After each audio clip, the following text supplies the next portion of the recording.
Intuitive Machines. Intuitive Machines est une société aérospatiale américaine créée en 2013 à Houston, au Texas, par l'ancien directeur technique du centre spatial Johnson, établissement de la NASA. Elle développe l'atterrisseur Nova C qui a été sélectionné par la NASA pour amener les équipements à la surface de la Lune dans le cadre du programme Artemis. Et ça, on le verra tout à l'heure, un peu plus en détail. Je voulais juste passer un petit peu plus sur Intuitive Machines. Développement d'un atterrisseur lunaire 2018. En 2018, alors que la société compte 100 personnes et entame le développement de l'atterrisseur Nova C, aux caractéristiques techniques largement héritées des prototypes de la NASA développés dans le cadre des projets M et Morpheus. Alors je ne connais pas bien ces projets Morpheus, on a peut-être une image. Ok, bon, on voit que c'est le véhicule par exemple d'Amadio Aerospace. Ces projets avaient pour objectif de mettre au point de nouvelles technologies pour l'atterrissage sur la Lune, moteur brûlant, un mélange d'oxygène liquide et de méthane liquide, atterrissage de précision et détection d'obstacles en surface pour abaisser les coûts. Intuitive Machines fabrique en interne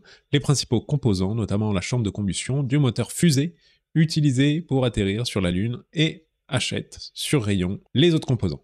En 2019, l'agence spatiale américaine, la NASA, développe dans les années 2010 un programme dont l'objectif final est d'installer un avant-poste semi-permanent à la surface de la Lune, occupé par des astronautes qui seront notamment chargés de mettre au point de nouvelles technologies permettant en cible de lancer une mission vers Mars à l'initiative de l'exécutif américain. Hein. Bon, on a forcément une photo de Donald Trump alors que ce n'est plus lui.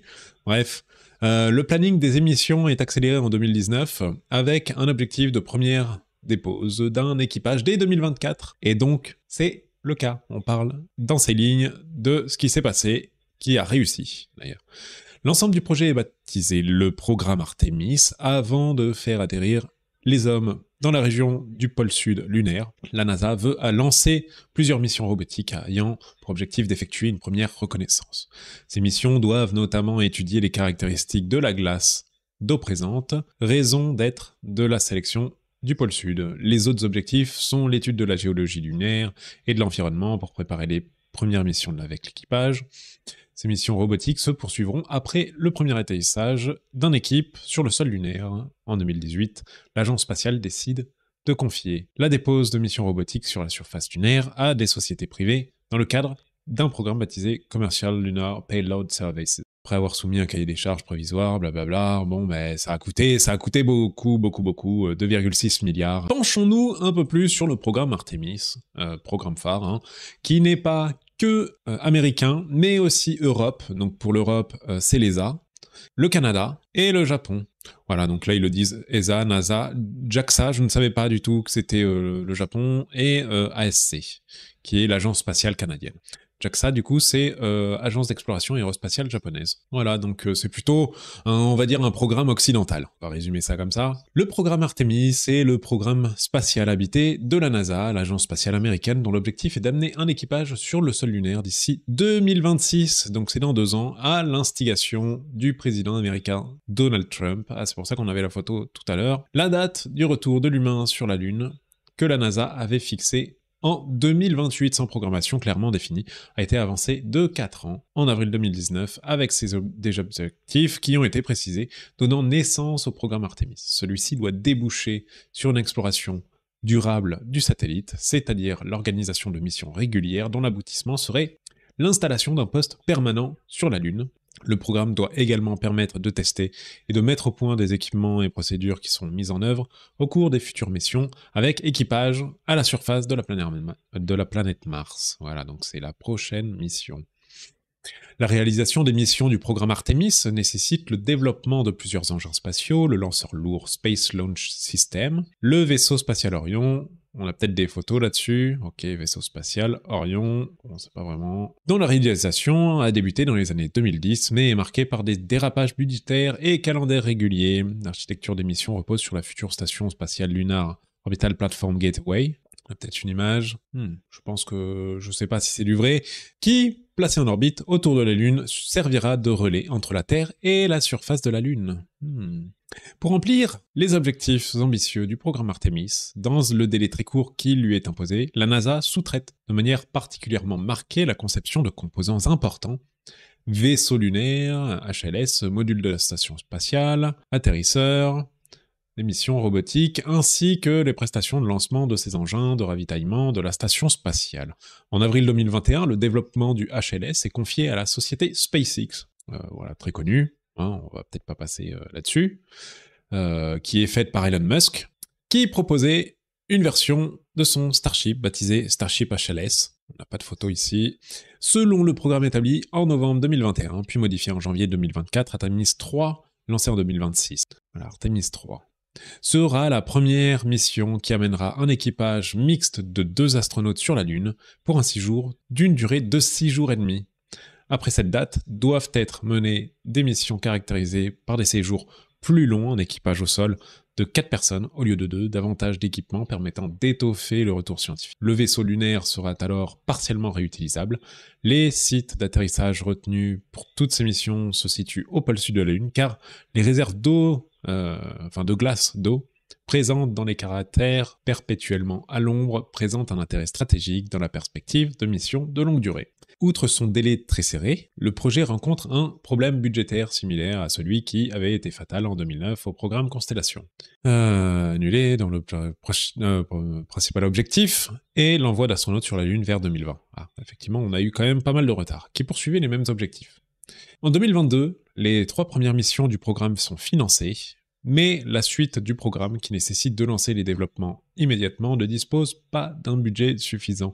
Le premier vol du lanceur lourd SLS, mission Artemis 1, qui constitue un jalon important du programme Artemis, a lieu le 16 novembre 2022. Début 2024, le débarquement d'un équipage sur la Lune est repoussé à septembre 2026, en raison des retards dans le développement et la mise au point des vaisseaux et équipements nécessaires.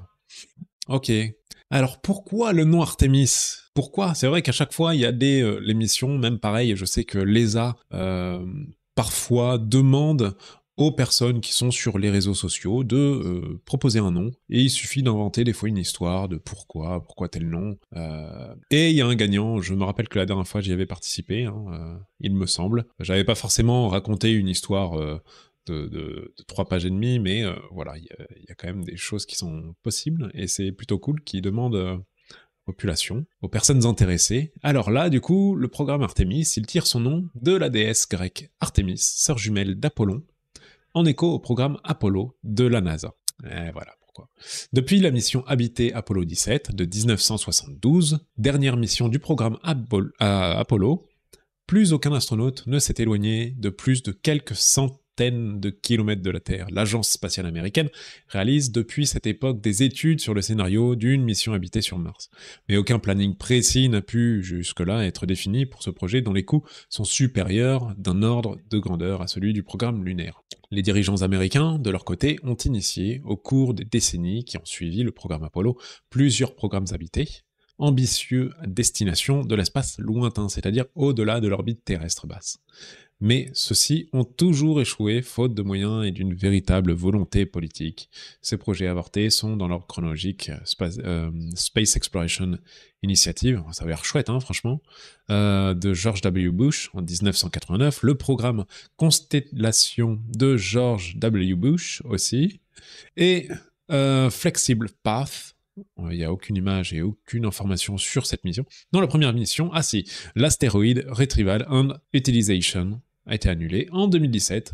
Est un projet abandonné de la mission spatiale robotique proposée par la NASA et étudié entre 2012 et 2017. L'objectif est de capturer un petit astéroïde et de le placer en orbite, autour de la Lune pour permettre son étude à l'équipage de mission habitée. Ouais, c'était un petit peu fou ça quand même comme... Ok. Mais je savais pas du tout. Bon, on va peut-être pas rentrer dans les programmes dans tous les programmes, mais en tout cas, le programme Constellation était de 2004 à 2009, sont sous George W. Bush, Flexible Path, Mars en plusieurs étapes. Donc ça, c'est quelque chose qui s'est pas fait parce que c'était beaucoup trop cher, et je pense qu'effectivement, c'était mieux de commencer par la Lune, petit à petit, pas voir trop gros. Il sera peut-être repris plus tard. Mission avortée Asteroid Retrieval and Utilization, en 2012-2017, la première utilisation du programme Flexible Path et l'envoi d'un équipage à la surface d'un astéroïde géocroiseur, et analyse donc des raisons de l'échec des projets lunaires et martiens antérieurs. Il a peu de justification économique à de telles missions, effectivement. Les Américains qui soutiennent ces projets sont minoritaires. Donc les sondages récents, effectivement, il faut savoir que les projets spatiaux sont beaucoup politiques, hein. C'est très très politique. Et donc du coup, si une partie de la population n'est pas très intéressée par ce genre de sujet, c'est pas vraiment quelque chose qu'ils vont lancer. Une mission habitée vers Mars est un objectif très ambitieux sur le plan financier et technologique. Effectivement, une mission lunaire de son côté constitue aux yeux de beaucoup d'Américains un objectif présentant peu d'intérêt, ça on l'a déjà vu tout à l'heure, et les différents acteurs impliqués dans le programme spatial ont des vues divergentes qui freinent la réalisation de projets de grandes envergures. La Maison-Blanche est favorable à un programme ambitieux, mais elle dépend du Congrès pour obtenir le budget. Ce dernier est souvent hostile à des dépenses aussi importantes dans le domaine spatial. Et oui, certains de ses membres sont guidés par des objectifs purement électoraux, comme le sénateur américain, républicain d'Alabama, Richard Shelby. Ah, très connu lui, Richard Shelby, membre du Parti républicain, qui contrôle de facto le budget de la NASA. Enfin, les grands industriels du spatial, Boeing, Orbital ATK, Aeroproject, Rocketdyne, font jouer leurs appuis au Congrès de manière à préserver leur activité, éventuellement en contradiction avec les objectifs de l'agence spatiale. Les acteurs du New Space, SpaceX et Blue Origin, tentent également d'influencer les décideurs au mieux de leurs intérêts financiers. Et oui, parce que ça, c'est peut-être quelque chose à aborder autrement, mais il y a des objectifs aussi à partir sur d'autres planètes, potentiellement miniers. Développement récent du programme lunaire habité. Regain d'intérêt. La Russie annonce au milieu de la décennie 2010 qu'elle projette de développer une station orbitale lunaire et d'envoyer des astronautes à la surface de la Lune à l'horizon 2030, en utilisant le vaisseau Federatia en cours de développement. Alors, à quoi ça ressemble? C'est fait par Roscosmos, hein, effectivement, puisque c'est l'agence spatiale russe, à l'effigie comme de la NASA et de l'ESA, c'est Roscosmos en Russie. Est un vaisseau russe en cours de développement qui doit à la fois remplacer le vaisseau Soyouz en assurant la relève des équipages de la Station Spatiale Internationale et peut être utilisé pour transporter les cosmonautes jusqu'à la Lune. Il n'y a pas que les Russes, hein. Dernièrement il y a aussi l'Inde et la Chine aussi qui ont réussi à se poser sur la Lune, et d'ailleurs sur la face cachée de la Lune, hein. Donc l'autre côté, puisque la Lune ne tourne pas, la face cachée est toujours cachée, c'est toujours la même. Et c'était une prouesse de réussite, puisque c'est pas quelque chose qui est facile à faire. Un peu ça... Deep Space Gateway, en avril 2017, la NASA précise que la stratégie de son programme spatial habité dans la perspective de l'abandon de la Station Spatiale Internationale, et oui, puisque celle-ci est plutôt en fin de vie, hein, d'ailleurs elle est en mauvais état, qui est frappée d'obsolescence à moyen terme. Elle annonce le développement d'une station spatiale placée en orbite lunaire, baptisée Deep Space Gateway. Celle-ci pourra accueillir des équipages pour une durée de 42 jours. Elle comprendra un module d'habitation, un module de propulsion et peut-être un module servant de SAS. La DSG sera assemblée à partir de composants transportés par le futur lanceur lourd SLS et elle sera desservie par le vaisseau Orion. Ok.